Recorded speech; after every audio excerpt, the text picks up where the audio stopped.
And we will move to House Bill 5165, another bill from Representative Bennett. This is our last bill of the evening on our schedule. We do have one person for testimony. So Representative Bennett, if you would explain this bill for us and introduce it, we'll get it in play. Thank you. Okay, this bill here authorizes, can you hear me? Yes.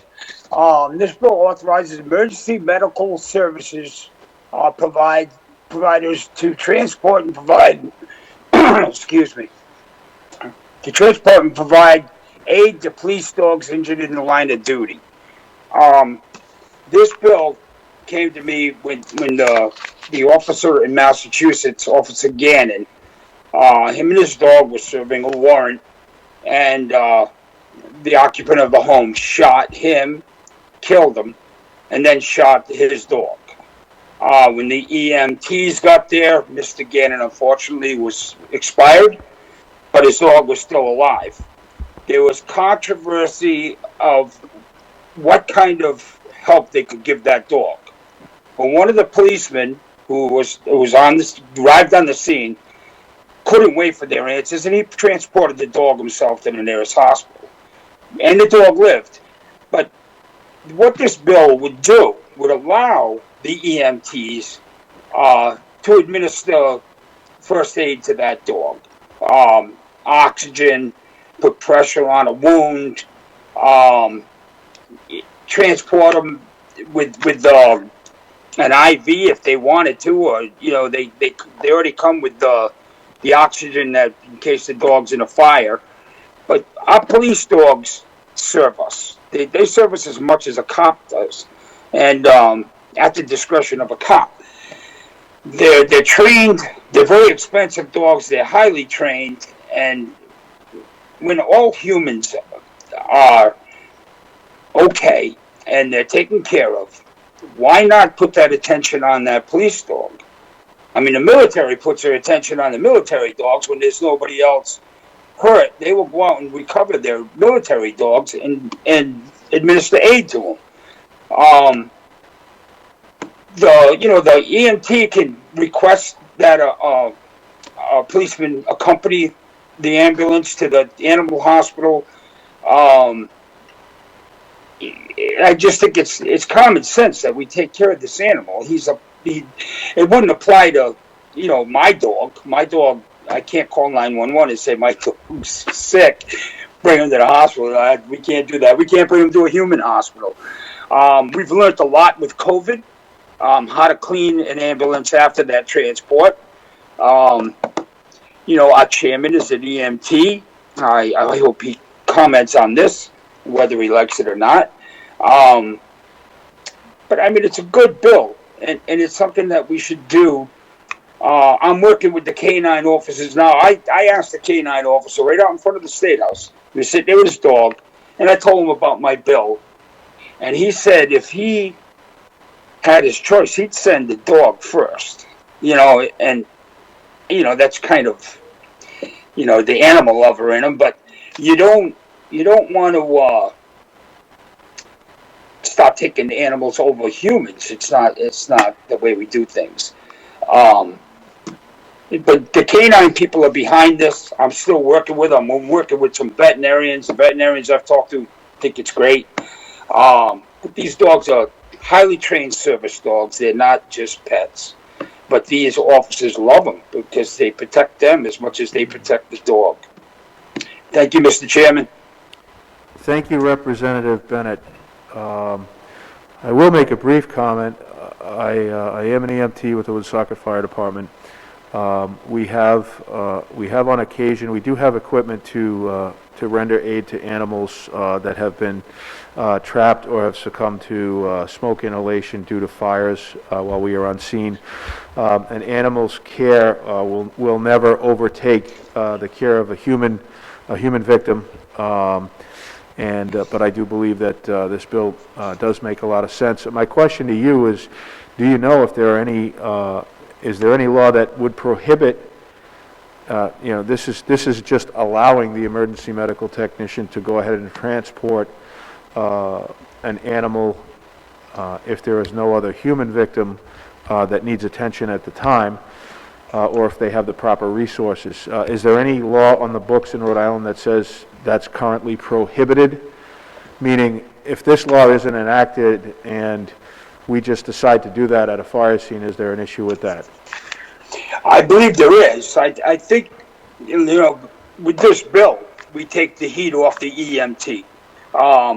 If he was to put the dog in the ambulance and transport him, I don't know if he would be liable or if he'd be fired or any of that stuff there. This releases the liability. It's not your fault if the dog dies. It's just an effort to keep the dog alive. I don't know of any laws that says you can't do it. But that's what the problem was with Mr. Gannon when Officer Gannon was killed. Is they didn't know what they could do and what they couldn't do. And when that policeman said, "I'll take the dog," he took the dog. But the natural response is to help the dog. Right. But the legalities, and this opens that door up so they can do it, and it protects them. Thank you. I think maybe if we actually define it, then it'll be a benefit to all involved. And I do agree with you. I've dealt quite a bit with our police officer and K-9 officer that we have in Woonsocket, and the bond between those two is an extremely close. It's a living and loving relationship, and I'm sure that, like you said, most of the officers would prefer, if they were both injured, for the dog to go and get rendered aid first. But I think this is a decent bill. Do we have any other testimony or questions from the committee before we go to our virtual witness? Okay, hearing none, we're ready for a phone call. We will have Randall Rose one more time, and that will be the last witness on this bill. Hello, Randall. Hey. Randall, this is Representative Casey again, Health and Human Services, Bill 5165, regarding animal husbandry. You have the floor. If you can be brief, please. Thank you. Thank you, Mr. Chair. I am opposed to this bill. I do not believe that police dogs are necessarily braver or better than other dogs. I believe that many other dogs are just as good and just as deserving as police dogs, and I don't think the police dogs need special privileges when there are other dogs and other kinds of animals too that are in need as well. I also don't think it's very workable. There are places in this country that have a kind of pet ambulance system where you can call an emergency line for pet transportation, but those are with not EMTs who are trained to work with humans, but with veterinary assistants or veterinary technicians who have the training needed to deal with animals. EMTs are not trained or purposed to work with dogs or other animals. It's not what regular ambulances are designed for. I think if you're wanting to get any kind of animal to treatment on an emergency basis, it's not the best approach to use human ambulance companies. That should not be the law's approach to this kind of issue. I can see the benefits of providing legislation for pet ambulances in general, but not for trying to use a system that's where people are trained to work with humans and trying to force those people to work with animals instead. For example, one line in this bill says that the ambulance company or the EMT is expected to do things like mouth-to-snout ventilation. I don't think most EMTs are trained to do mouth-to-snout ventilation on a dog. I think it would require considerable training for an EMT, and it would also very likely require training for the police dog as well, because if the police dog wakes up and finds that some unknown human is doing mouth-to-snout ventilation on them, the consequences might not be what was expected. I don't think that's. I don't think in general it's very well thought out to try to use EMTs who are only trained for humans on animals when they don't have that kind of training. The other concern I have, which is perhaps the most important one, is that I don't think the mechanisms in this bill to make sure that humans are not disadvantaged, I don't think those mechanisms will really work. All the bill says is that that human ambulance companies or EMTs can take police dogs to hospitals or clinics, provided that there are no persons requiring medical attention or transport at such time. So that provision in the bill is meant to say that the ambulance company can take a police dog to the hospital as long as there are no humans requiring transport at that time.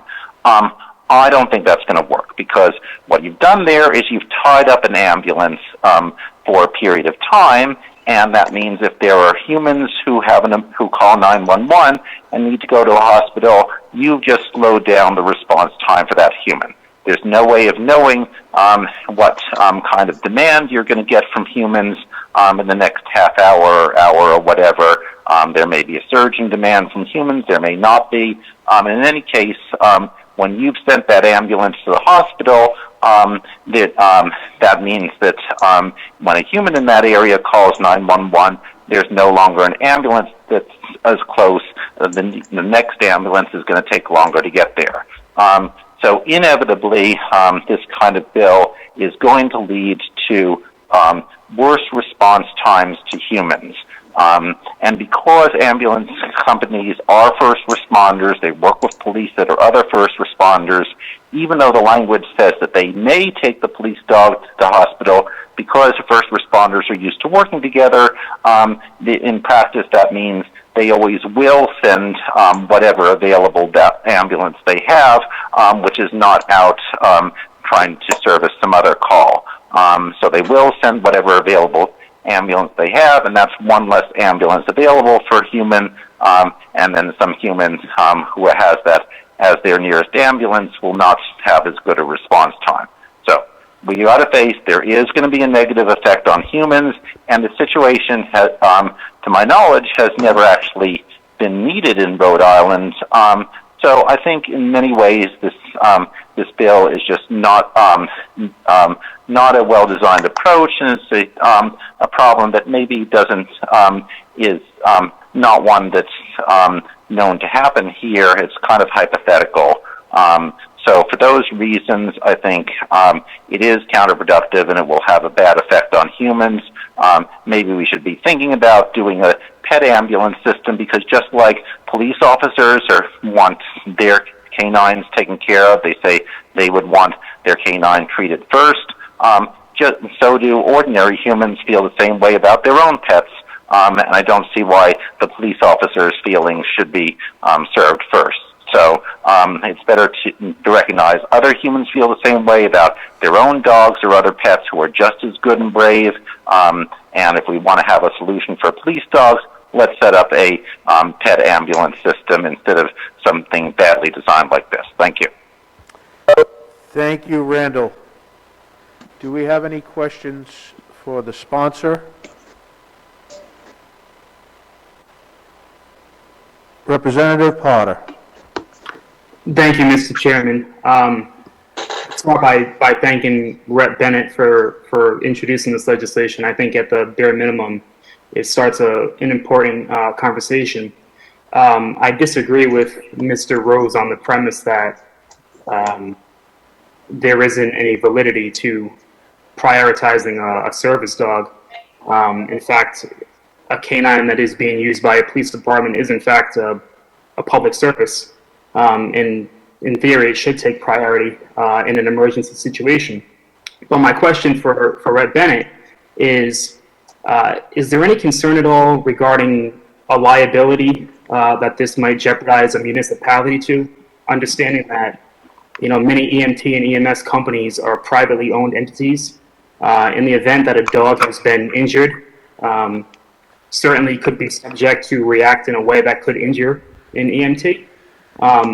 And my concern might be that that would put the municipality that effectively employs that canine in some jeopardy. The EMT does not have to administer anything. It doesn't require them to do it. It gives them the option to do it, and it holds liability. It protects them, so they're not going to get any they don't need liability on it. If the dog is a danger, they're not going to take it. I mean, this is a trained police dog, and if he's still awake and he's been shot, well, not even another cop will approach it. They may have to euthanize it right there on the spot. If the circumstances are right, like it was with Mr. Gannon, Officer Gannon, his dog was shot and was not going to bite anybody. I mean, they come. It's up to the ambulance driver. Not the ambulance driver, but the EMT. And most of our private ambulance people don't go to emergency responses such as a shooting or a drug raid. If the dog goes in and is looking for drugs and there's fentanyl on the floor, and his natural thing is to sniff it, to see what it is, and he goes into an overdose, then they can give the dog Narcan. It's up to the EMTs on what they do. It just clarifies what they can do. If the dog is out and you're going to save its life, you can give it assistance. The police are going to, even the other policemen will know that if that dog is shot and he is vicious, they're not going to go near him. They're going to have to euthanize him right there because he could hurt somebody. I hope that answers your question. If not, let me clarify it more. Thank you, Yeah. Representative Bennett. Go ahead, Representative Potter. Thank you, Mr. Chairman. Yeah, I'm not opposed to the bill, Rep. Again, I just have a little bit of concern, and hopefully you'll come to find that I'm quite the animal lover, so this really does speak to my heart. But I could envision hypothetically a situation where a dog, not just one that was shot or not just one that came in contact with fentanyl, but was injured in any other capacity. And an EMT being on the scene could be asked by a police officer to transport it in the heat of the moment. And in the event that that dog reacted in an unfavorable way, I worry that that dog being, again, a product, if you will, of the municipality, that would make the municipality, the city, the town, vulnerable to litigation. So I'd feel much better about this if there was some type of liability protection along with legislation. Again, like Mr. Rose mentioned, it's hypothetical, but I do think that it's good we in government in general should be a lot more proactive than being reactive. So I think it's good to hypothesize and anticipate what could be an issue and not just react to it after the fact. But in the same theme of the basis for the legislation, I think it would be wise just to have some acknowledgement for the municipality vulnerability that could come from it. Sounds good. I'll look into it. Thank you, Representative Potter. If there are no further questions for the sponsor, I would like to close the hearing on House Bill 5165. That will conclude all of our bills on today's calendar. I'd like to briefly thank everyone for sticking with us. This is our first meeting virtually, as well as this is our first meeting of the year. And it's been the longest meeting that I've attended so far this year. So I'd like to thank you all for sticking with us. And at that point, I will entertain any final comments from any representatives, or I will entertain a motion to adjourn. Motion to adjourn. Representative Mia Ackerman, would you like to speak for a moment? Okay. So we have a motion to adjourn from Representative Bennett. If I can have a second? Second. Thank you. Second, Representative Kazar. All in favor, please raise your hand. Thank you very much. We'll see you next time.